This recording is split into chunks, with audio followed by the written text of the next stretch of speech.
tulad na lamang ni Joseph. Yung pagkaunawa ni Joseph. So si Joseph ay natakot sa Panginoon at tumanggi siyang magkasala sa asawa ni Potiphar. So ito po yung mababasa natin sa Genesis chapter 41, verse 38 to 41. So ito yung sa verse 38, kaya tinanong sila ni Paraon, makakasumbong ba tayo ng sinumang tulad ng taong ito na nasa kanya ang Espiritu ng Diyos?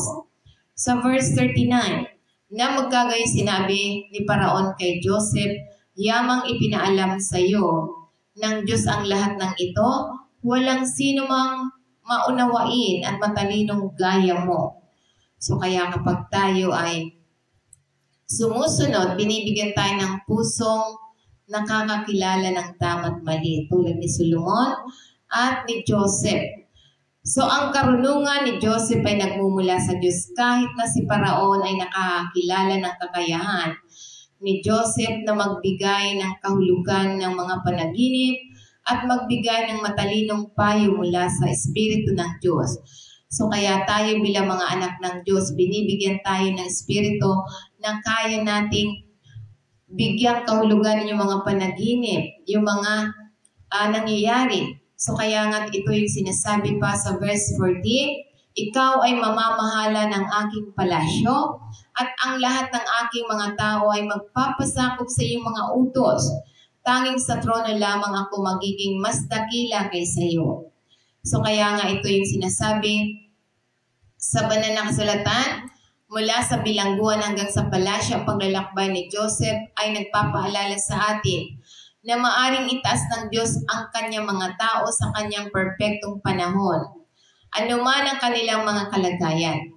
So kaya nga sinasabi pa sa verse 41, Genesis 41 verse 41, kaya sinabi ni Paraon kay Joseph, inilagay kita sa pamamahala sa buong lupain ng Egypt. So kaya nga ito yung sinasabi, ito yung katapatan ay humahantong sa pagsulong, pag-unlad. So tiniis si Joseph ang mga pagsubok, nanatili siyang tapat at sa huli ay iniligay siya ng Diyos para sa malaking impluwensya. Kaya kapag tayo ay pagpapalain ng Diyos, ito yung mga palatandaan na marami tayong mga pagsubok. Marami tayong mga hamon na nararanasan tulad ni Joseph. Sa kanyang kalagayan, siya ay nagpakaalipin na bilanggo, ngunit siya ay malaki ang gantimpala ng Diyos sa kanya dahil sa pagiging nanatili siyang tapat dahil sa karunungan na ibinigay ng Diyos sa kanya. So kaya nga ito yung sinasabi, ano yung dapat natin gawin? Dapat tayo ay magtiyaga.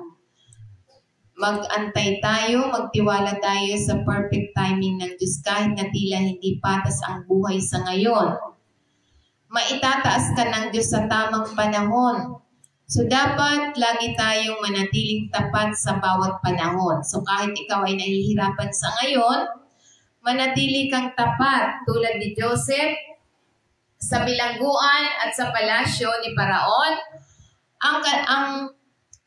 Ang ating pagkatao ay mahalaga saan man tayo naruroon. So mahalaga tayo. Mahalaga yung pagkatao natin at tayo'y tapat sa lahat ng aspeto ng ating buhay. At hayaang akayin ka ng karunungan ng Diyos kapag umasa tayo sa karunungan ng Diyos at patnubay ng Diyos, nagbubukas siya ng pintuan na hindi natin kayang isipin. Nagbubukas siya ng mga pagpapala na hindi natin kayang gawin.